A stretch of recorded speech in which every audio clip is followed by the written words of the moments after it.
एक घर में आए शनि, गुरु और केतु तो ठहर गई दुनिया।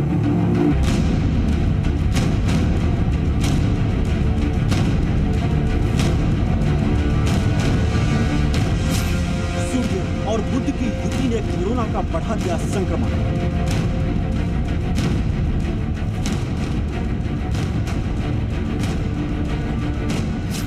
कोरोना संक्रमण पर क्या है ग्रहों की चाल का रहस्य?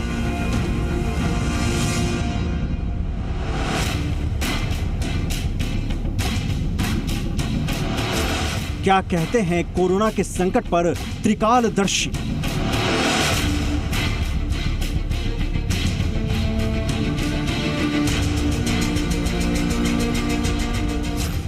शनि की वक्र दृष्टि ने कैसे दी संक्रमण को तेज चाल?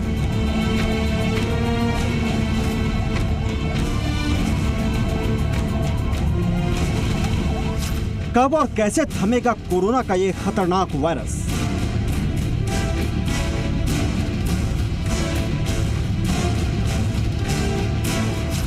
क्या 15 जुलाई के बाद और खतरनाक होगा कोरोना?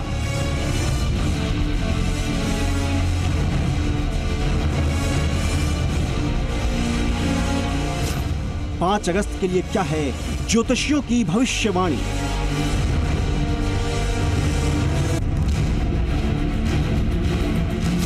कोरोना काल में बड़े ग्रहों की भयंकर चाल लाएगी भूचाल।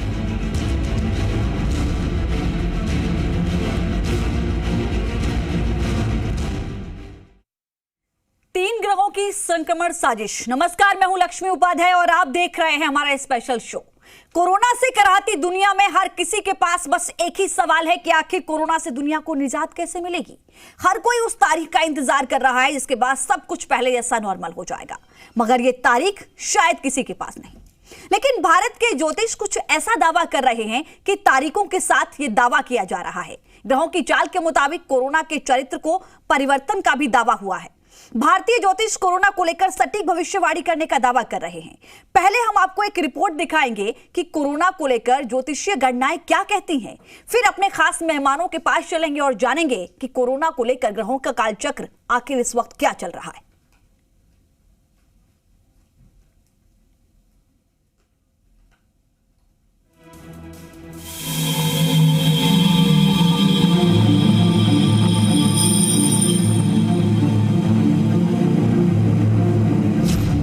एक घर में आए शनि, गुरु और केतु तो ठहर गई दुनिया।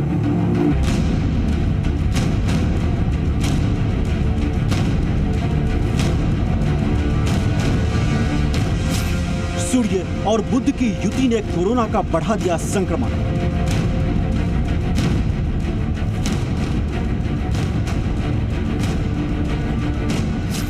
कोरोना संक्रमण पर क्या है ग्रहों की चाल का रहस्य?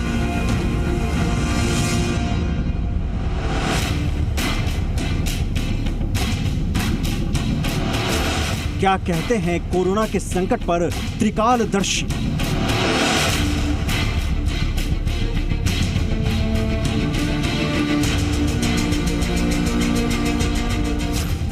शनि की वक्र दृष्टि ने कैसे दी संक्रमण को तेज चाल?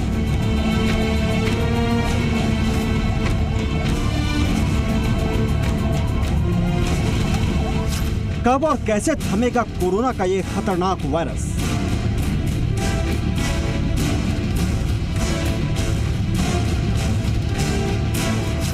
क्या 15 जुलाई के बाद और खतरनाक होगा कोरोना?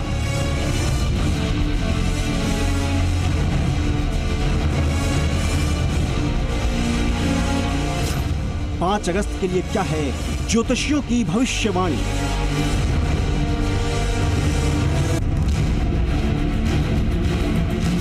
कोरोना काल में बड़े ग्रहों की भयंकर चाल लाएगी भूचाल।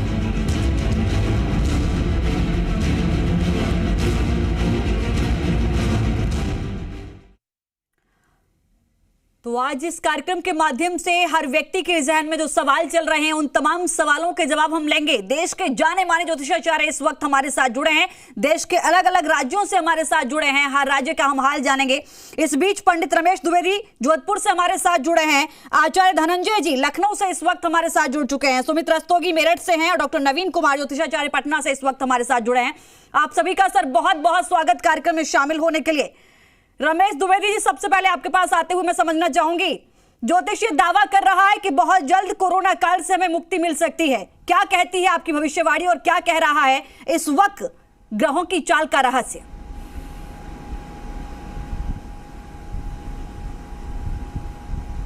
भारतीय ज्योतिष में कई प्रकार की भविष्यवाणियां पहले भी कर चुके हैं और ये विश्व स्तर पर जो वैश्विक महामारी का जो संकेत है वो पूर्व में ही ज्योतिर्विदों द्वारा दे दिया गया था। यद्यपि ये कहा गया था कि जब आएगा 20 पे 20 क्या करेगा जगदीशा, जब 20 पर 20 अर्थात 2020 जब आएगा तो भगवान ऐसा कुछ कर जाएंगे जो किसी ने सोचा ही नहीं, किसी ने कल्पना ही नहीं की।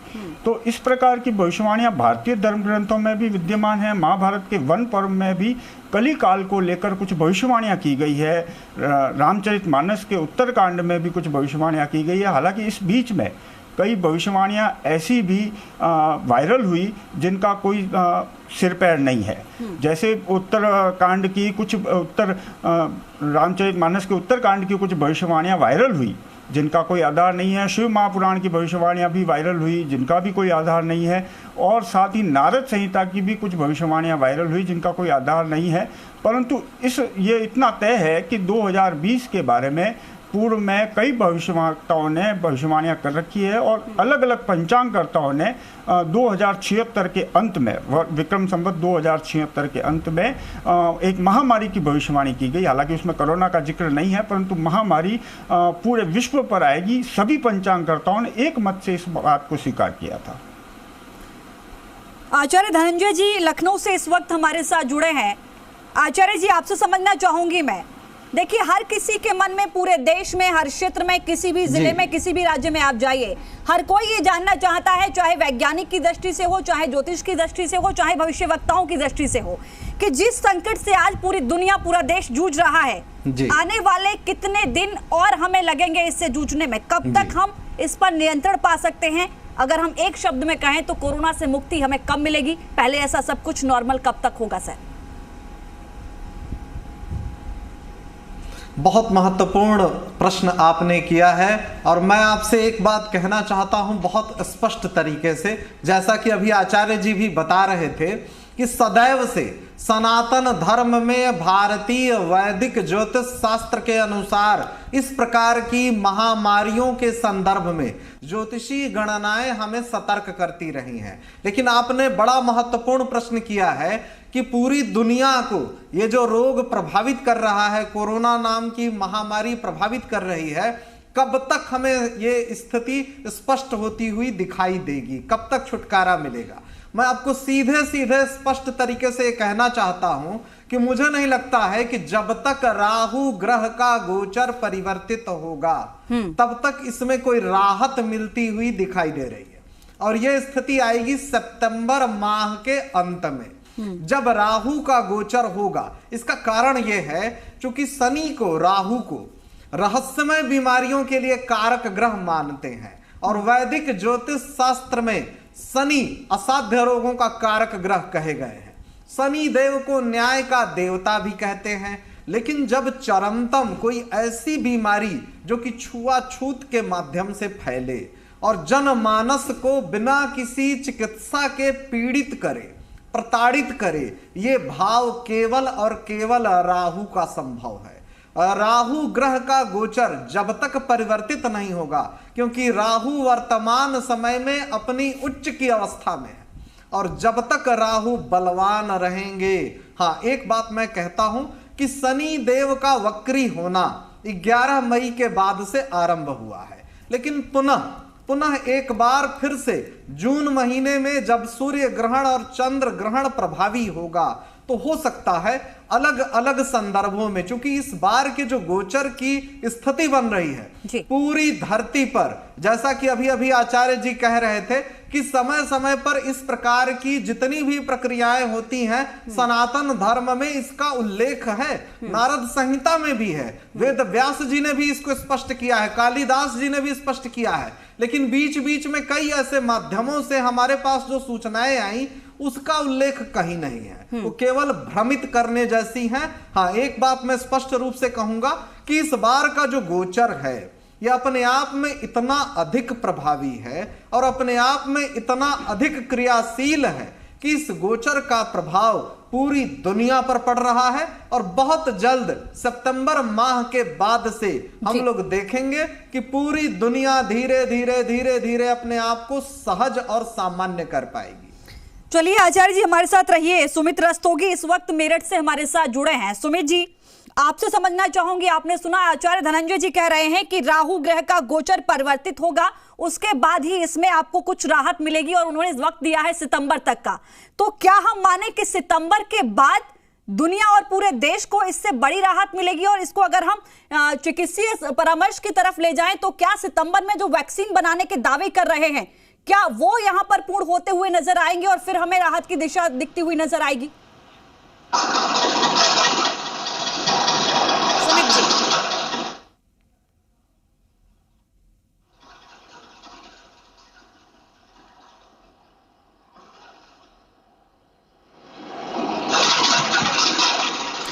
सुमित जी माफी चाहूंगी, आपकी आवाज स्पष्ट रूप से मुझ तक नहीं आ पा रही है। डॉक्टर नवीन कुमार जी पटना से इस वक्त मेरे साथ जुड़े हैं, मैं उनके पास जाती हूँ और कोशिश करूंगी एक बार फिर से आपसे संपर्क करने की कोशिश करूं, आपकी आवाज स्पष्ट रूप से हम तक पहुंचे।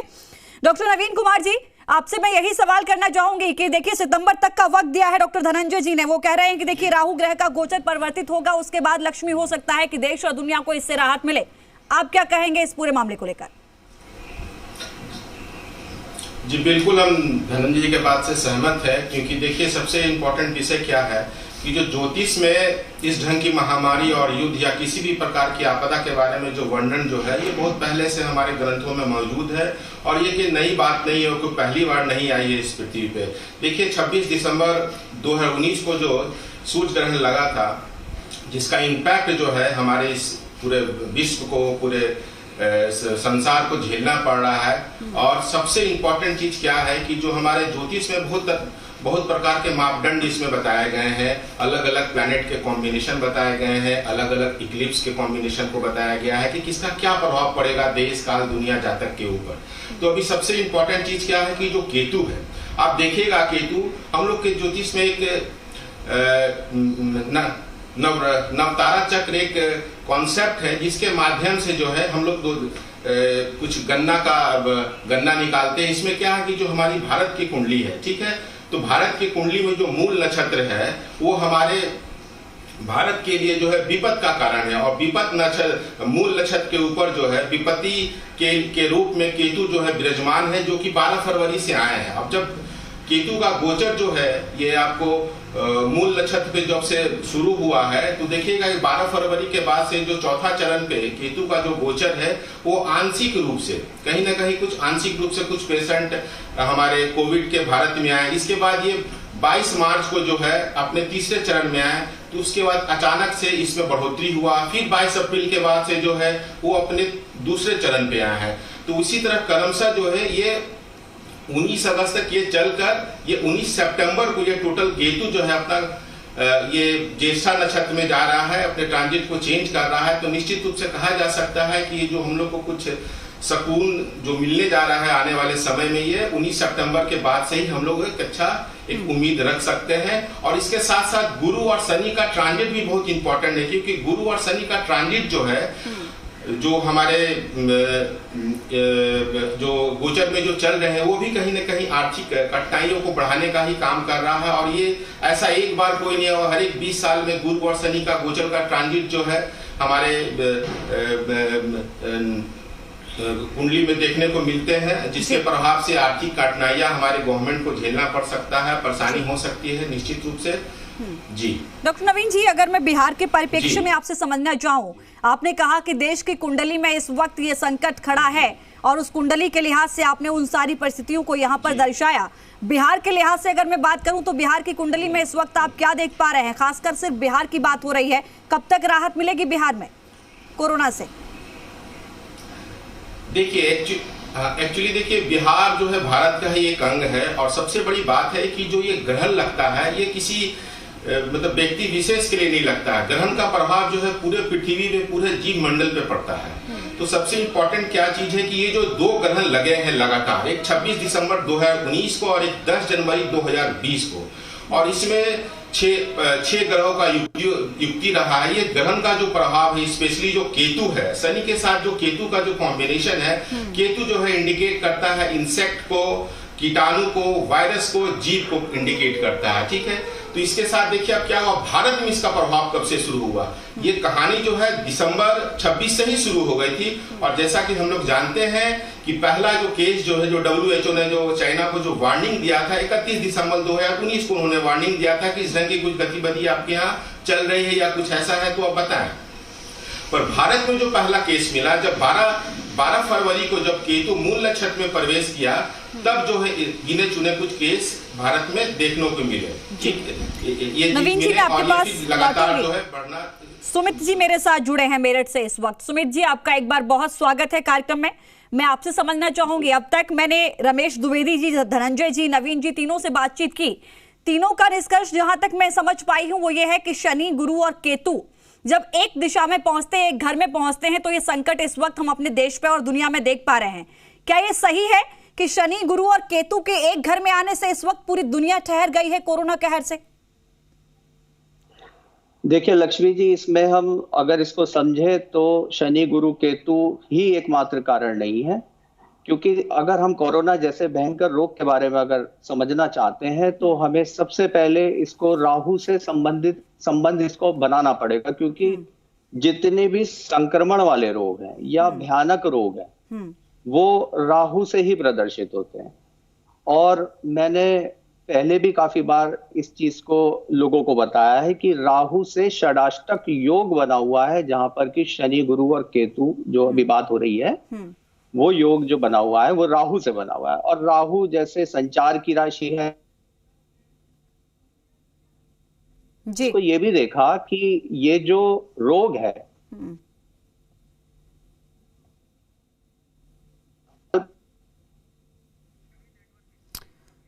सांस की नली, जो सांस की नली है जिससे हम सांस लेते हैं, उस नली को भी ये इफेक्ट करता है, वो भी मिथुन जी केतु के कारण ऐसा हो रहा। चलिए सुमित जी, मैं आपके पास लौटूंगी। कुछ टेक्निकल प्रॉब्लम की वजह से आपकी आवाज स्पष्ट रूप से हम तक नहीं आ पा रही है। मैं आपके पास फिर से लौटूंगी। पंडित रमेश द्विवेदी लगातार हमारे साथ जुड़े हुए हैं।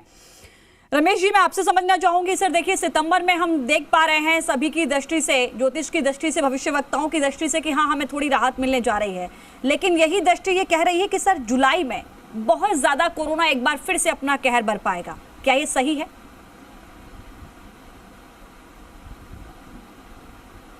बिल्कुल निश्चित रूप से। देखिए जैसा कि पूर्वाचार्यों ने कहा कि 26 दिसंबर से षडग्रही योग जो बना और उस पे ग्रहण का प्रभाव बना, तो सूर्य ग्रहण का प्रभाव उस 26 दिसंबर पे 6 ग्रहों पे बना, तो उस कारण से इस वैश्विक महामारी की स्थिति बनी। और चूंकि ज्योतिष में ये भी कहा गया है कि जीवो जीव प्रदाता, इसमें राहु केतु का रोल तो है ही है, लेकिन बृहस्पति और शनि के रोल को भी समझना पड़ेगा, क्योंकि जैसा मैंने कहा कि जब आएगा 20 पे 20 क्या करेगा जगदीशा, तो इसमें ये ध्यान रखने वाली बात है कि शनि और बृहस्पति का योग जो इस वर्ष बना है, पहले धनु राशि में बना और इस वर्ष ये योग मकर राशि में बना है, जहां बृहस्पति नीच के हैं, शनि स्वग्रही है, तो ये योग भी बहुत महत्वपूर्ण है। और इस योग में 29 जून को बृहस्पति वापस वक्री होकर धनु राशि में प्रवेश करेंगे, तो यहाँ से थोड़ी सी रिलीफ मिलने के आसार नजर आते हैं। जो दवाई की बात की जा रही है, वैक्सीन निश्चित रूप से 29 जून के बाद जब बृहस्पति धनु राशि में आएंगे, क्योंकि बृहस्पति चिकित्सा के कारक ग्रह भी हैं, तो वहाँ से 29 जून के बाद इसकी वैक्सीन आने के योग भी बनते हैं। जो भय कोरोना को लेकर पूरे विश्व में व्याप्त है, उसमें थोड़ी सी रिलीफ मिलेगी, परंतु पूर्ण रूप से रिलीफ जो है वो सितंबर के बाद मिलेगी। रोग के अंत की जहाँ तक बात है, हम कहें कि विश्व से ये रोग कब समाप्त होगा, तो वो अप्रैल 2021 के पश्चात इस रोग को पूर्ण रूप से समाप्त होते हुए हम देख पा रहे हैं। आचार्य धनंजय जी, मैं आपसे समझना चाहूंगी सर। देखिए, रमेश जी ने कहा कि देखिए अगर आप पूर्ण रूप से कहें कि हमें निजात मिल जाए तो अप्रैल 2021 तक आपको थोड़ा सा इंतजार करना होगा, लेकिन हाँ, थोड़ी राहत आपको दिसंबर के बाद मिलनी शुरू हो जाएगी। योग बन रहे हैं कि जून के बाद वैक्सीन भी सामने आ सकती है। धनंजय जी, देखिए तमाम ऐसी भविष्यवाणी हम सुनते आए हैं, क्या अब आपको लगता है कि ऐसी समस्याओं से, ऐसी महामारियों से, ऐसे बड़े संकट से निपटने के लिए सरकारों को बहुत जरूरी है कि इन भविष्यवाणियों पर, ज्योतिषी पर थोड़ा सा ध्यान देना चाहिए, ताकि हम अलर्ट हो जाएं और पहले से थोड़े इंतजाम भी करें इनसे निपटने के लिए? कई बार ऐसा होता है कि भविष्यवक्ता हमें बहुत कुछ बता देते हैं, लेकिन शायद उन पर भरोसा नहीं कर पाते। नतीजा यह होता है कि आज हम सामने देख रहे हैं। ये आपने बहुत ही महत्वपूर्ण और गंभीर प्रश्न किया है लक्ष्मी जी, और ये बड़ा ही गंभीर मुद्दा है। यदि हमें समय रहते पहले ही जानकारी प्राप्त हो जाए तो हम इसका सदुपयोग कर सकते हैं, और अपनी सुरक्षा के संबंध में, चिकित्सा के संबंध में हम ऐसे उपायों को कर सकते हैं कि जिससे हमें कम से कम क्षति उठानी पड़े। लेकिन जहां तक ज्योतिष शास्त्र का प्रश्न है, देखिए ज्योतिष शास्त्र एक विज्ञान है, सीधे सीधे स्पष्ट रूप से विज्ञान है। लेकिन यह दुर्भाग्य है हमारा कि कई ऐसे लोग या कई ऐसे तथ्य आ जाते हैं समय समय पर कि सरकारों की भी बाध्यता हो जाती है कि उन पर भरोसा किया जाए या ना किया जाए। जैसा कि आचार्य जी ने आरंभ में ही कहा था कि कई लोगों ने भ्रम फैलाया रामायण का संदर्भ देकर के, अलग अलग ग्रंथों का संदर्भ देकर के, तो सरकारें भी भ्रमित हो जाती हैं। कैसे भरोसा किया जाए कि ये तथ्य सही है, क्या ये इस तथ्य पर निर्भर करना चाहिए? हाँ, जहां तक सनातन धर्म की व्यवस्था का प्रश्न है, तो हमारी तो जीवन शैली ही ऐसी रही है कि हम हमेशा से नमस्कार के समर्थन में रहे हैं। हमारी तो जीवन शैली ही ऐसी रही है कि कोई भी प्रक्रिया आप देखेंगे वैदिक प्रक्रिया करते समय, तो सबसे पहले साफ सफाई, जीवन की शुद्धता, स्नान, और जो हमारी प्रारंभिक जो प्रक्रियाएं होती हैं उसमें शुद्धता, ब्रह्मचर्य, जो षोडशोपचार, पंचोपचार, पूजन की प्रक्रिया होती है, हमारी जीवन शैली का ये एक अटूट हिस्सा है। बिल्कुल। और ये जो जितनी भी प्रक्रियाएं हैं ज्योतिषी संदर्भों में, चाहे वो शनि की बात हो, राहु की बात हो, मंगल की बात हो, चिकित्सा शास्त्र या खगोल का जो विज्ञान है, ये पूरी तरह से स्पष्ट है। और मुझे लगता है कि सरकारों को इस पर शोध करने की आवश्यकता है ताकि वैज्ञानिक तथ्य स्पष्ट हो जाए और जनता में कोई भ्रम ना आए, किसी भी प्रकार का कोई ऐसा विचार भ्रमित ना करे कि लोग डर जाएं कि अरे फला ज्योतिषी ने तो कह दिया है कि पूरी धरती का नाश होने वाला है। इस प्रकार का भ्रम ना फैले। बिल्कुल सर, मैं लौटूंगी, आप सभी मेरे साथ रहिएगा। एक छोटे से ब्रेक का वक्त है, ये चर्चा लगातार जारी रहेगी। बहुत ही महत्वपूर्ण चर्चा चल रही है इस वक्त देश दुनिया के लिए। ये सवाल जो आपके जहन में, हर जनता के जहन में चल रहे हैं, उनके तमाम सवालों के जवाब ले रहे हैं। बहुत छोटा सा ब्रेक, फौरन लौटेंगे। आप देखते रहिए लगातार हमारा खास शो 3 ग्रहों की संक्रमण साजिश।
धन्यवाद। आप सभी का एक बार फिर से स्वागत है स्पेशल शो। इस वक्त आप देख रहे हैं, बहुत जरूरी हो गया है इन तमाम सवालों के जवाब लेना जो हर किसी के जहन में इस वक्त चल रहे हैं। सबसे बड़ा सवाल यही है कि आखिर कोरोना से हमें निजात कब तक मिलेगी, पहले जैसे हमारे व्यवस्थाएं, हमारा माहौल, हमारा आना जाना, हमारा मिलना जुलना कब तक होगा। हर कोई यही सोचने की कोशिश कर रहा है, इसके जवाब चाह रहा है। सुमित रस्तोगी जी, ब्रेक के बाद मैं आपके पास आना चाहूंगी। मेरा सवाल यह है सर कि राशि के मुताबिक अगर हम समझना चाहें तो हर एक व्यक्ति ये जानना चाहता है किस राशि पर कितना बड़ा असर इसका देखने को मिलेगा। जी देखिए, इस पे राशि तो 12 की 12 राशि ही इम्पैक्ट करेंगी। ऐसा नहीं है कि केवल कुछ राशियों पे ही इसका फर्क पड़ेगा, लेकिन जो ज्यादा फर्क पड़ेगा क्योंकि राहु मिथुन राशि में है तो वहां पर बहुत इसका फर्क हमें देखने को मिलेगा। इसके साथ साथ मकर राशि, जहां पर कि ग्रहों का, तो उसके बाद जो शनि ने चेंज करा तो एक मकर राशि, धनु राशि, मिथुन राशि, और इसके साथ साथ जितने भी लोग जिनके ऊपर राहु। सुमित जी मैं लौटूंगी, माफी चाहूंगी, लगातार आपकी टेक्निकल प्रॉब्लम की वजह से आवाज हम तक नहीं आ पा रही। धनंजय जी मैं चाहूंगी कि इसी सवाल को कंटिन्यू आप करें, किन राशियों पर आप इसको बहुत ज्यादा भारी देख पा रहे हैं सर? बिल्कुल, जैसा कि अभी आचार्य जी कह रहे थे, चूंकि राहु की स्थिति वर्तमान समय में गोचर से मिथुन राशि में है और मिथुन राशि में राहु सर्वाधिक प्रबल होते हैं और किसी भी प्रकार के संक्रमण की स्थिति के लिए ज्योतिष शास्त्र यह मानता है कि राहु केतु ग्रह ही इसके लिए जिम्मेदार हैं। अब चूंकि राहु की स्थिति ही मिथुन राशि में है तो मैं ये नहीं कहूंगा कि मीन राशि से या मेष राशि से लेकर के मीन तक कोई राशिगत, इसमें चूंकि महामारी है तो महामारी या इस प्रकार की जो स्थितियां होती हैं वो किसी एक राशि या किसी एक लग्न कुंडली को प्रभावित या पीड़ित नहीं करती है। सार्वभौम रूप से कोई भी देश, कोई भी दुनिया का हिस्सा, हर क्षेत्र प्रभावित और पीड़ित होता है, कोई कम कोई ज्यादा। अब इसमें ये जो आपने महत्वपूर्ण प्रश्न किया है, हर क्षेत्र का आधार ग्रहीय आधार पर अलग अलग है। कोई क्षेत्र शनि से प्रभावित है, कोई क्षेत्र शुक्र से प्रभावित है। जो क्षेत्र, जैसे भारत की बात करें या जैसे अभी आपने एक प्रश्न किया था बिहार या उत्तर प्रदेश की बात करें, तो अभी भी आप देख रही होंगी कि बिहार में बहुत कम है संक्रमण। ईश्वर न करे कि किसी क्षेत्र में अधिक हो, लेकिन बिहार में संक्रमण बहुत ही कम है। ठीक उसी प्रकार से हम देखेंगे कि गुजरात का कुछ हिस्सा, जैसे कि अहमदाबाद में संक्रमण बहुत अधिक है। आप देखेंगे कि जहां जहां शनि का क्षेत्र है, अब जैसे शुक्र का क्षेत्र, शनि का क्षेत्र और राहु का क्षेत्र, अत्याधुनिकता का क्षेत्र, आप महाराष्ट्र को देखिए, विशेष रूप से मुंबई को देखिए, सर्वाधिक पीड़ित है। इस प्रकार से जहां जहां जिन जिन ग्रहों की स्थिति, या जब हम राशिगत देखेंगे, चूंकि धनु राशि और मीन राशि के स्वामी बृहस्पति हैं और बृहस्पति नीच की अवस्था में शनि देव की राशि में विराजमान है, और जैसे ही बृहस्पति का गोचर परिवर्तित होगा 30 जून के बाद से, तो चिकित्सा, चूंकि शोध के कारक ग्रह गुरु हैं, चिकित्सा के कारक ग्रह मंगल हैं, गुरु मंगल शनि की ये जो युति बन रही थी और सीधे सीधे राहु केतु की जो स्थिति बन रही थी, इन ग्रहों की जो स्थिति है, मिथुन राशि, धनु राशि, मकर राशि, मीन राशि, इस प्रकार की संवेदनशील स्थिति से गुजरेंगे।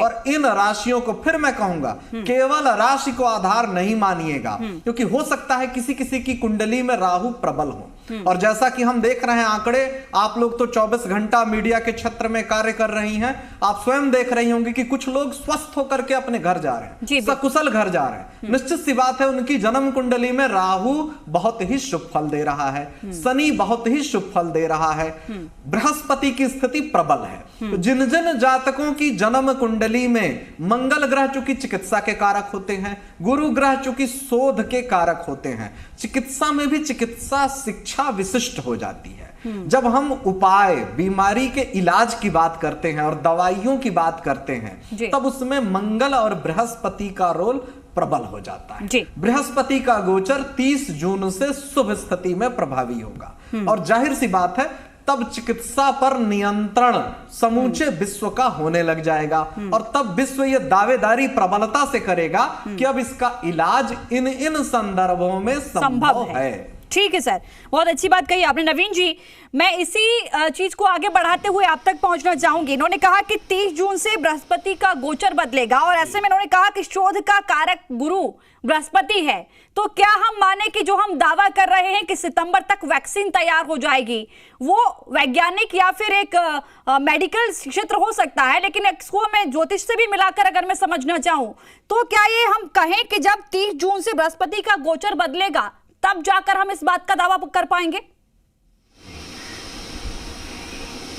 जी बिल्कुल, निश्चित रूप से इस चीज को हम लोग स्वीकार कर सकते हैं, क्योंकि 29 जून से 29-30 से बृहस्पति जो है अपने ही राशि पे सेजिटेरियस पे धनु राशि पर जो है ये मार्गी होने जा रही है। और 25 जून के बाद जो शुक्र जो है ये आपको मार्गी हो जाएगी, रेट्रोग्रेशन से हटके मार्गी हो जाएगी। तो ये सब दोनों स्थितियां जो है काफी शुभ चीज को दर्शाती है, जो जिससे कहा जा सकता है कि हम लोग एक मतलब फास्ट रिकवर के दौर में निश्चित रूप से आएंगे और अच्छे स्थिति को प्राप्त करने में, और मेडिकल जो सेवा है या मेडिकल से जो भी रिसर्च चल रही है इसमें हम लोग को विशेष सफलता मिलेगी। और ऐसे भी देखिए कि जैसे जैसे हम लोग मतलब मई जो हम लोग का समाप्त होने वाला है, तो मई और जून शुरू होने वाला है, तो अब देखिए कि जो हम लोग के जो पेशेंट हैं, जो हम लोग का जो पेशेंट की रिकवरी है उसमें काफी तेजी से सुधार आया है। जो पेशेंट है काफी तेजी से पहले की अपेक्षा जो है ये रिकवर कर रहे हैं। तो ये निश्चित रूप से जो है एक अच्छा माना जा सकता है कि 29 जून के बाद जो है मेडिकल रूप से और हम लोग की रिकवरी जो है काफी फास्ट होगी और निश्चित रूप से इस चीज को हम लोग स्वीकार कर सकते हैं। ठीक है सर। पंडित रमेश द्विवेदी जी हमारे साथ जुड़े हैं। रमेश द्विवेदी जी, मैं आपसे समझना चाहूंगी, देखिए अक्सर हम ये कहते हैं कि एक तो चढ़ते हुए ग्रह, दूसरा उतरते हुए ग्रह बहुत परेशान करते हैं, क्योंकि जब वो जाते हैं तो अपनी पूरी ताकत दिखाकर जाते हैं। आप कह रहे हैं कि जून के बाद या सितंबर तक हमें राहत मिलेगी, उससे पहले का जो वक्त होगा उसके बारे में हर कोई समझना चाहता है कि जाते हुए जो ग्रह परेशान करते हैं उनकी कितनी भव्यता आप देख पा रहे हैं, कितना आक्रोश इस वक्त उनमें देख पा रहे हैं। क्योंकि मैं आक्रोश ही कहूंगी सर, क्योंकि देखिए जो सामने आ रहे हैं नतीजे वो बहुत भयानक हैं, बहुत भयंकर हैं, बहुत विपरीत हैं।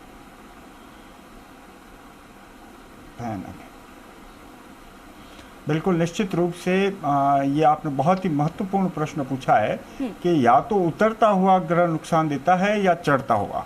तो चूंकि बृहस्पति अब राशि परिवर्तन कर रहे हैं, तो बृहस्पति का जो संक्रमण काल है, जो बृहस्पति का संक्रांति काल है, वो निश्चित रूप से जून तक जो है ये संक्रमण निरंतर रूप से बढ़ेगा, इसमें कोई दो राय संशय नहीं है। पर जून के बाद 29 जून के बाद इस संक्रमण में कमी देखी जाएगी। वहीं चिकित्सा के क्षेत्र में भी महत्वपूर्ण शोध निकल कर लोगों के सामने आएगी। इसके वैक्सीन बनाने की जो बात की जा रही है वो निश्चित रूप से बन जाएगी, निकल आएगी। रमेश द्विवेदी जी, मैं एक चीज और जून तक सावधान रहने की आवश्यकता रहेगी। जी सर, कंटिन्यू करिए। आपने कहा कि जून तक सावधान रहने की आवश्यकता है। सावधानी तो आपने कह दिया, लेकिन उस सावधानी के सर जरा कुछ ऐसी चीजें भी बताइए जो कि अपने दैनिक जीवन में उनका अमल किया जा सके और वो सावधानी के रूप में बहुत ज्यादा लोगों के लिए सकारात्मक नतीजे देने वाली हो। बिल्कुल, जैसे हम भारतीय धर्म ग्रंथों की बात कर रहे थे, तो भारतीय धर्म ग्रंथों में भी इसका समाधान दे रखा है। जो क्वारंटाइन की बात की जा रही है कि व्यक्ति को एकांतवास में रहना चाहिए, अपने ईश्वर का भजन करना चाहिए, लोगों से दूरी बनाकर रखनी चाहिए, लोगों से ज़्यादा संपर्क नहीं करना चाहिए, सोशल डिस्टेंसिंग की जो बात की जा रही है वो भारतीय धर्म ग्रंथों में पहले से ही, पूर्व से ही की गई है। तो इस प्रकार की जो सावधानी है वो निश्चित रूप से व्यक्ति को रखने चाहिए, जिस प्रकार से वायरस इफेक्टेड नहीं हो। सेल्फ क्वारंटाइन जो भारतीय धर्म ग्रंथों ने भी कहा गया है कि बार बार हाथ धोने की, जैसे अभी आचार्य धनंजय जी बहुत अच्छी बात बता रहे थे कि भारतीय ऋषियों ने बार बार पवित्रता की बात कही, शुद्धता की बात कही, तो वो कहीं ना कहीं जाकर आज के संदर्भ में बिल्कुल समीचीन साबित हो रही है। बार बार अपने हाथ धोएं, बार बार अपने शरीर को शुद्ध करें। अगर बाहर जाके आए हैं तो निश्चित रूप से स्नान करके अपने शरीर को पवित्र करें और जो सैनिटाइजर है उससे हाथ धोएं, उससे शरीर को पवित्र और शुद्ध करें। तो निश्चित रूप से आप सेल्फ क्वारंटाइन करेंगे और अपने आप को एकांतवास में जितना ज़्यादा लोगों के संपर्क से दूर रखेंगे तो आप इस बीमारी से बचे रहेंगे। जी सर, मैं आपके पास लौटूंगी। सुमित जी एक बार फिर से हमारे साथ जुड़े हैं, कोशिश है कि उनसे भी संपर्क हो पाए और उनकी भी प्रतिक्रिया इस पूरे मामले पर हमारे सामने आ पाए। सुमित जी एक बार फिर से बहुत स्वागत है आपका। मेरी आवाज मिल रही हो तो सवाल ये है कि इस पर आपकी भविष्यवाणी क्या कहती है, आपका ज्योतिष क्या कहता है? पूरे अगर हम परिप्रेक्ष्य में आपको समझना चाहें आपके शब्दों से, तो कोरोना को इस वक्त आप किस ग्रह के चलते इतने भयंकर रूप में देख पा रहे हैं? कब तक निजात मिलेगी, कब तक कंट्रोल होगा, क्या करना होगा, कैसे करना होगा, कब तक करना होगा? देखिए, कोरोना का जो ये भयंकर रूप हम लोग देख रहे हैं, इसका कारण केवल और केवल राहु है, क्योंकि राहु ही एक इस तरीके का भयानक ग्रह है जो भयानक रोगों के लिए और एक महामारी का रूप लेने वाले रोगों को प्रदर्शित करता है। अब राहु पिछले साल 12 सितंबर 2019 में आद्रा नक्षत्र में गोचर करना उसने प्रारंभ करा था, जो कि आगामी 20 मई को वो आद्रा से निकल करके और मृगशिरा नक्षत्र में प्रवेश करने जा रहे हैं। तो बिल्कुल ये बात स्पष्टता है कि मृगशिरा नक्षत्र में आकर के इस संक्रमण का जो बहुत तेजी से फैल रहा है, वो संक्रमण थोड़ा सा उसकी स्पीड में हम कमी देखेंगे। इसके साथ साथ ये वृष राशि में 23 सितंबर में प्रवेश करेगा।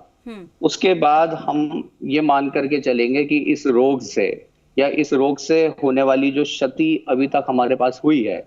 और एक बात मैं और भी बताना चाहूंगा कि जैसे ये 20 तारीख में चेंज होगा और 23 तारीख तक ये मिथुन राशि में रहेगा, तो इस बीच बहुत आशा ये की जा सकती है कि विश्व का कोई भी देश, क्या सर 20 मई से 23 मई का जिक्र कर रहे हैं आप? वैक्सीन जी सुमित जी, क्या 20 मई से 23 मई का जिक्र कर रहे हैं आप? नहीं, मैं इस चीज को बोल रहा हूँ कि 20 मई से और 23 सितंबर जी, ठीक 23 इस अवधि में यह भी संभव है कि किसी भी विश्व में किसी भी देश में इसकी वैक्सीन और तैयार हो जाए। तो जिस तरह से पहले अपना, ठीक है, मैं आती हूं आपके पास। इन्होंने कहा कि 20 मई से 23 सितंबर का वक्त दिया है। आचार्य धनंजय जी कह रहे हैं कि देखिए, इस बीच सितंबर का जो महीना है, 23 सितंबर के बाद तो आपको राहत मिलेगी, लेकिन इस बीच हो सकता है कि एक दौर ऐसा भी आए जिसमें आपको बहुत भयंकर रूप इसका देखने को मिले। वो समय आप क्या बता सकते हैं? क्योंकि सर देखिए, बहुत लोगों का विश्वास भी है ज्योतिष पर, ऐसा नहीं है कि लोग इसको मानते नहीं हैं। और मैं तो लगातार इस बात का भी जिक्र करूंगी इस कार्यक्रम के माध्यम से कि जितना ध्यान हम विज्ञान पर दे रहे हैं, हमारी सरकारें दे रही हैं, हमें इस कोरोना काल से समझना होगा कि उतना ही ध्यान हमें ज्योतिष पर भी देना होगा, सरकारों को भी देना होगा। बहुत जरूरी है, क्योंकि अगर पहले से हमें चीजें समझ में आती है, जैसा कि आपने कहा, तो कंट्रोल करना बहुत आसान होता है। वो समय समझना चाहूंगी सर, क्या कहता है आपका ज्योतिष उस समय के बारे में? जी, बहुत महत्वपूर्ण बात आपने कही है और बहुत अनिवार्य तथ्य है। जब हम विश्वविद्यालयों में इसकी शिक्षा दे रहे हैं, दीक्षा दे रहे हैं, तो जाहिर सी बात है विज्ञान का दर्जा भी हमें सरकार ने ही दिया है और शोध का विषय है ये। जिस प्रकार से दवाइयों के लिए शोध हो रहा है, वैज्ञानिक लगातार जुटे हुए हैं, जो चिकित्सक हैं लगातार 24 घंटे इसमें निरंतर शोध कर रहे हैं कैसे जीवन को सुरक्षित किया जाए। ठीक इसी प्रकार से यह हमारा दुर्भाग्य है कि ज्योतिष जैसा विज्ञान और यह दुर्लभतम विज्ञान, इस पर कोई शोध नहीं हो पा रहा है कि कैसे इसकी चिकित्सा की जाए। आप देखिए, प्राचीन काल में चिकित्सा के लिए अलग अलग प्रयोग होते थे, अलग अलग विधियों को अपनाया जाता था। अब चूंकि श्वसन तंत्र है, सांस लेने की जो प्रणाली है, जब भी यह संक्रमित होती है तो इसमें कौन कौन से कारक ग्रह होते हैं, कैसे इसकी चिकित्सा की जाए, इसके लिए जैसे हमारे साथ योग, आयुर्वेद और ज्योतिष शास्त्र, ये 3 ऐसी विधाएं हैं कि ये तीनों की तीनों विधाएं अपने आप में पूर्ण रूपेण सक्षम है। और यदि शोध कार्य को एक स्पेसिफिक वैज्ञानिक संदर्भ में, जैसा कि आपने प्रश्न किया, यह हमारा बहुत बड़ा दुर्भाग्य है कि पूरी दुनिया हमारी जीवन शैली को अपनाने के लिए तैयार है। आज समूचा विश्व भारत की तरफ देख रहा है और सभी लोग नमस्कार करने के लिए सहज रूप में स्वीकृति दे रहे हैं। ठीक इसी प्रकार से जो हमारा आयुर्वेद है, जो हमारा योग है, जो प्राणायाम है, जो जीवन जीने की जो हमारी व्यवस्था है, सनातन धर्म की पद्धति है, यदि हम उस पद्धति को नियमित और व्यवस्थित रूप में अपना लें तो हमें किसी भी प्रकार से भयभीत होने की आवश्यकता नहीं है। और जैसा कि आपने प्रश्न किया कि इस संक्रमण का जो चरम है जो नकारात्मकता इसमें होगी, जैसा कि अभी अभी आचार्य जी भी कह रहे थे, ये मुझे भी लगता है कि वो जो समय अवधि होनी चाहिए वो जुलाई का जो महीना है वो अत्यधिक हमें पीड़ित कर सकता है। जून का भी कुछ हिस्सा, कारण क्या है, फिर से सूर्य ग्रहण, फिर से चंद्र ग्रहण प्रभावी होगा। हाँ, इसमें भी मैं बारंबार इस बात का जिक्र करूंगा कि इसमें भयभीत होने की आवश्यकता नहीं है। कारण क्या है, जैसा कि अभी पूर्व में आचार्य जी कह रहे थे, भारतवर्ष की जन्म कुंडली, फिर बारी आएगी क्षेत्र, फिर बारी आएगी अलग अलग राशियों की, फिर बारी आएगी कि इंडिविजुअल जन्म कुंडली की। जैसे इस महामारी के दौर में भी ऐसे भी तो जातक हैं जो पूरी तरह से स्वस्थ होकर के जा रहे हैं।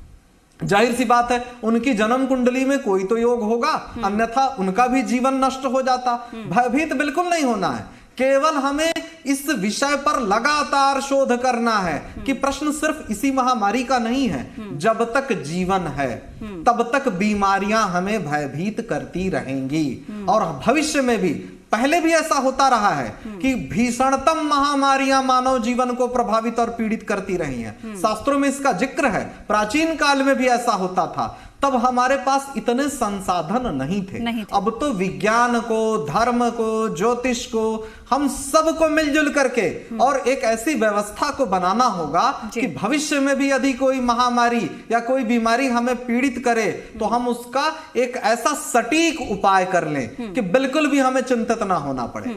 मैंने सर वही कहा था कि देखिए, अगर हमें पहले से इन चीजों का कोई इंडिकेशन मिल रहा है तो बहुत जरूरी है कि हम उसको गंभीरता से लें और पहले से उसकी तैयारी कर लें, ताकि अगर वो संकट की घड़ी हम पर आती है तो हम उसके लिए तैयार हैं और बहुत जल्दी हम उससे निजात पा सकते हैं। रमेश द्विवेदी जी, मैं आपके पास आते हुए समझना चाहूंगी, आपने सुना अगर चिकित्सा पद्धति और ज्योतिष पद्धति, मैं दोनों को मिलाना चाहूंगी। देखिए इधर चिकित्सा पद्धति में कहते हैं कि जिसका इम्यूनिटी सिस्टम बहुत मजबूत है उस पर कोरोना अपना कहर नहीं बरवा पाएगा या फिर वो इससे बहुत जल्दी निजात पा लेगा। ऐसे ही मैं ज्योतिष में कहूं कि इसकी कुंडली बहुत मजबूत है, जिसका राहु बहुत मजबूत है इम्यूनिटी सिस्टम की तरह ही, क्या वो भी माने कि उसका कोरोना बाल बांका नहीं कर पाएगा? बिल्कुल, निश्चित रूप से। अभी आचार्य जी ने बात कही कि जिसकी कुंडली में राहु की स्थिति मजबूत है, निश्चित रूप से उसका कोरोना कहीं कोई बाल बाका नहीं कर पाएगा। इसके अलावा जिसकी कुंडली में, इंडिविजुअल कुंडली में लग्नेश की स्थिति भी मजबूत है, जो लग्न का अधिपति है वो भी अगर स्ट्रांग है, क्योंकि लग्न व्यक्ति के स्वास्थ्य को परिलक्षित करता है, तो लग्नेश की स्थिति भी कहीं ना कहीं मजबूत है, तो उसका भी कोरोना कहीं कोई बाल बाका नहीं कर पाएगा। तो डार्विन की थ्योरी की भी मैं यहाँ जिक्र करना चाहूँगा, सर्वाइवल ऑफ द फिटेस्ट। जी। जो कुंडली की दृष्टि से जो फिट है वो उसका कोरोना बाल बाका नहीं कर पाएगा, और साथ ही साथ जिसकी रोग प्रतिरोधक क्षमता भी मजबूत है, जिसने अपने शरीर को भी मजबूत बना रखा है विभिन्न औषधियों के सेवन से, जो आयुर्वेद में भी वर्णित है। क्योंकि चिकित्सा शास्त्र में, आयुर्वेद में ज्योतिष के अनुसार, मुहूर्त के अनुसार औषधि देने का भी विधान है। तो आयुर्वेद और ज्योतिष जो है वो परस्पर जुड़े हुए विषय हैं। तो इसी प्रकार से जिसकी कुंडली में लग्नेश की स्थिति मजबूत है, इंडिविजुअल कुंडली में दशाएं अच्छी चल रही है, उसका कोरोना कोई बाल बाका नहीं कर पाएगा। ठीक है सर, नवीन कुमार जी मेरे साथ जुड़े हैं। नवीन कुमार जी, मैं आपसे भी समझना चाहूंगी कि आपके हिसाब से, आपके ज्योतिष के हिसाब से जुलाई का महीना हिंदुस्तान के लिए और पूरी दुनिया के लिए कैसा है? क्योंकि सबसे ज्यादा निगाहें जुलाई और अगस्त पर टिकी हुई हैं। मौसम में परिवर्तन होगा, बारिश का महीना होगा, ऐसे में कहीं टेम्परेचर को भी अगर हम देखें वैज्ञानिक दृष्टि से तो उसको लेकर भी यहाँ पर कई बड़े सवाल खड़े होंगे। और अगर हम ग्रहों के जाने के हिसाब से देख रहे हैं तो निकलता हुआ ग्रह भी परेशान करेगा, वो दौर कैसा देख पा रहे हैं आप? जी देखिए, जुलाई का महीना जो है निश्चित रूप से थोड़ा परेशानी भरा रहेगा, कठिनाई भरा रहेगा देश के लिए, इसमें कोई दोहराई नहीं है। पर जैसे ही केतु और राहु का गोचर जो है 19 सितंबर से चेंज होगा, उसके बाद से निश्चित रूप से काफी रिकवर और काफी अच्छा सुधार दिख रहा है, निश्चित रूप से कहा जा सकता है। और सबसे बड़ी चीज है कि ये जून जुलाई का जो महीना है, हम लोग को बहुत ही आपसी मतलब काफी सेफ्टी से रहना है, स्टे एट होम के फॉर्मूले पे ही काम करना है, अच्छे से घर पर रहें, ध्यान करें, पूजा पाठ करें और अपने इष्ट देवता को याद करें, ताकि हम लोग के अंदर जो है मैं तो मानता हूं कि इस चीज को भी आप एक पॉजिटिव रूप में लेके चलिए, क्योंकि सबसे इम्पोर्टेंट क्या है कि हमारे अंदर बहुत सारी बुराइयां हैं, तो कम से कम इन समय में इन बुराइयों से हम अपने आप को निकाल पाए। जो भी हमारी बुरी आदतें हैं, हमारे डे टू डे लाइफ में जो बैड हैबिट्स हैं, तो कम से कम अपने जीवन में सुबह से उठने, सोने और खाने पीने का जो दिनचर्या है, इसको तो कम से कम सुधार के एक अच्छे चीज के लिए हम इसको एक पॉजिटिव ढंग से आगे ले सकते हैं। तो ऐसा नहीं है कि अब जो ये संक्रमण काल हम लोग के साथ जो जीवन में जो आया है, इस ढंग का कोरोना वायरस जो आया है, इसमें बहुत ज्यादा हतोत्साहित होने की आवश्यकता नहीं है, पर कम से कम हम लोग घर में रह के अपने आप को बहुत बेहतर ढंग से अपने दैनिक जीवन और अपने डे टू डे लाइफ को और खुद के व्यवहार को और बुरी आदतों को छोड़ के एक अच्छाई की ओर आगे बढ़ सकते हैं। इस ढंग से भी हम चाहे तो इसको देख सकते हैं। और हर एक लोग इस चीज के लिए, आप देखिए बहुत सारे टीवी प्रोग्राम हैं जिसमें दिखाए जा रहे हैं कि अपने अंदर जो आपकी छुपी हुई आप जो हॉबी है, इसको कैसे आप बाहर निकालें और कैसे इस चीज को एक्सप्लोर करें ताकि आपको निरस्ता, अवसाद आपको परेशान ना करे। तो निश्चित रूप से हम इस ढंग के इस क्वारंटाइन, इस कोरोना के समय में, लॉकडाउन के टाइम में अपने समय का बेहतर यूज कर सकते हैं घर पर रह के। डॉक्टर धनंजय जी, एक बड़ी बात कही कि देखिए लोगों को अपनी चीजों को निखारने का मौका मिल रहा है। मैं उन लोगों के लिए समझना चाहूंगी सर, जो हालांकि किसी बीमारी से ग्रसित नहीं है, कोरोना उनके आसपास तक नहीं है, चूंकि जाहिर है 40-45 दिन से वो अपने घर में कैद है, लेकिन फिर भी मन में एक बड़ी बेचैनी है लोगों के, एक मन में कई बड़े सवाल भी हैं, अवसाद में जा रहे हैं, डिप्रेशन में लोग जा रहे हैं, घर में बंद हुए। ऐसे लोगों को आप क्या मैसेज देना चाहेंगे इस दौर में? उनको क्या करना चाहिए? कैसे इस वक्त भी सकारात्मकता उनके अंदर रहे, इसके लिए वो क्या करें?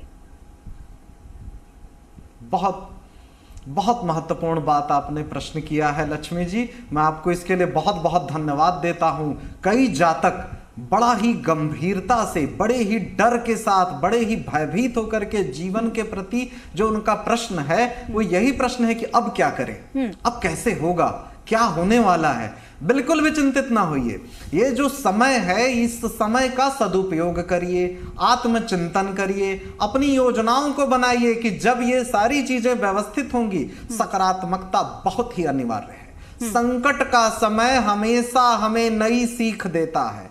हाँ, दुनिया के लिए यह संकट अपने आप में अद्भुत है। ऐसा कोई अनुभव किसी के पास नहीं रहा होगा कि इस प्रकार की जीवन शैली जीनी पड़ी रही नहीं होगी कि अब हम कैसे बंद होकर के कैसे जीवन को जिए। जाहिर सी बात है, तनाव, चिंता, भय और डिप्रेशन जैसी परिस्थिति है। अपने जीवन को व्यवस्थित करिए, निद्रा पे कार्य करिए। निद्रा पर यदि आपने नियंत्रण बना लिया और सटीक नींद लेने लग गए, नींद बहुत अनिवार्य है। अपने व्यवहार, अपनी जीवन शैली, वाणी का प्रयोग, आत्मचिंतन, अपनी जो व्यवहारिक परिस्थितियां हैं, क्योंकि कई जातकों को मैंने देखा, कई लोगों को मैंने देखा कि चिंता उनको खाए जा रही है और डिप्रेशन जैसी परिस्थिति हो रही है, मानसिक रूप से कई प्रकार के विकार उनको घेर रहे हैं। अपनी जीवन जीने की व्यवस्था पर कार्य करिए, भोजन को व्यवस्थित करिए, निद्रा को व्यवस्थित करिए, वाणी को व्यवस्थित करिए, जीवन शैली को व्यवस्थित करिए। यही हमारे जीवन जीने की कला थी। अलग से हम लोग योग और चिकित्सा और इसकी आवश्यकता ही नहीं पड़ती थी। बिल्कुल सर। 10 सेकंड में लास्ट कमेंट, रमेश द्विवेदी जी मेरे साथ जुड़े हैं। सर, क्या मैसेज है आपका ऐसे लोगों के लिए कोरोना काल में, पॉजिटिविटी के लिए? सर बिल्कुल, निश्चित रूप से कोरोना काल में बिल्कुल पॉजिटिविटी के लिए आप धर्म ग्रंथों का अध्ययन करें और साथ ही एकांत में अपने इष्ट देव की उपासना करें, माला पर जोर रखें, अपने इष्ट का स्मरण करें और साथ ही जितना हो सके लोगों से दूरी बनाकर रखें, सोशल डिस्टेंसिंग से रहें, एकांतवास में अपने इष्ट की आराधना करें, तो निश्चित रूप से ये कोरोना आपका कुछ नहीं बिगाड़ पाएगा। बहुत शुक्रिया सर आप सभी का हमारे साथ जुड़ने के लिए, अपना समय देने के लिए और तमाम लोगों के सवालों का जवाब देने के लिए आप सभी का बहुत शुक्रिया। हमारे साथ पंडित रमेश द्विवेदी जी जुड़े हुए थे, आचार्य धनंजय जी, सुमित रस्तोगी जी, डॉक्टर नवीन कुमार जी जुड़े हुए थे जिन्होंने तमाम सवालों के जवाब दिए। निश्चित तौर पर एक बात तो यहाँ पर सत्य हो जाती है कि सितंबर तक हमें थोड़ा सा एहतियात बरतना होगा। सितंबर के बाद सब कुछ पहले की तरह धीरे धीरे पटरी पर आने लगेगा, लेकिन उस वक्त बहुत जरूरी है कि तब तक हम अपना संयम बनाए रखें, संकल्प लें घर में रहने का और इस वक्त एक नया उदाहरण देश और दुनिया के लिए पेश करें। फिलहाल के लिए इस कार्यक्रम में इतना ही। नमस्कार।